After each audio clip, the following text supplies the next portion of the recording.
এই প্রশ্নটাই বলছে, দেখো যদি আইএন এর ভ্যালু এইটা হয় তাহলে i8 প্লাস i6 এর ভ্যালুটা কী হবে সেটা বের করতে হবে।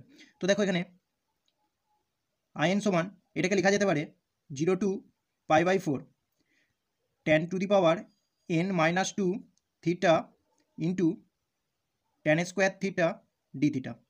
ঠিক আছে, তো এটা হয়ে যাচ্ছে 0 to π/4 10⁻n-2 থিটা, tan² থিটাকে লিখতে পারবো sec² থিটা -1 ডি থিটা। এবার দেখো এটাকে গুণ করে দিলে 0 to π/4 এটা হয়ে যাচ্ছে tan⁻n-2 theta into sec² theta d theta minus 0 to π/4 tan⁻n-2 theta into D theta. ঠিক আছে, এটা হচ্ছে, তো এবার দেখো এটা 0 to π/4 এটা হচ্ছে tan⁻n-2 theta into sec² theta d theta, আর এইটাকে লিখতে পারবো in-2। ঠিক আছে, তো এবার দেখো এইটাকে যদি বাঁ দিকে এনে নিই তাহলে পেয়ে যাবো in প্লাস in-2 সমান, এবার দেখো এইটাকে আমাকে ইন্টিগ্রেশন করতে হবে। এটাকে ইন্টিগ্রেশন করবার জন্য ধরে নিচ্ছি যে tan থিটা সমান হচ্ছে t, তো তাহলে দেখো অতএব পেয়ে যাচ্ছি sec² থিটা ডি থিটা সমান হচ্ছে ডিটি।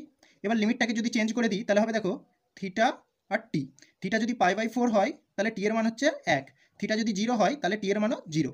তো দেখো তাহলে এইটার ইন্টিগ্রেশন হচ্ছে এরকম, লিমিটটা 0 to 1, আর এইটার পরিবর্তে লিখবো t⁻n-2 আর sec² থিটা ডি থিটার পরিবর্তে ডিটি। ঠিক আছে, তো দেখো এইটার ইন্টিগ্রেশন হয়ে যাবে t⁻n-1 নিচে n-1, তো লিমিট দিয়ে দিচ্ছি 0 to 1। এবার দেখো আপার লিমিটটা বসালে এইটা হচ্ছে 1/n-1 আর 0 বসালে 0 হবে, তো তাহলে আমি পেয়ে যাচ্ছি in প্লাস in-2, এইটার ভ্যালু 1/n-1। এবার দেখো এই ইকুয়েশানে যদি n এর জায়গায় 8 বসাই তাহলে পাবো দেখো i8 প্লাস i6 সমান 1/8 - 1 সমান 1/7, তো এইটাই আমার অ্যান্সার। তো তাহলে ডি এরটা সঠিক হচ্ছে।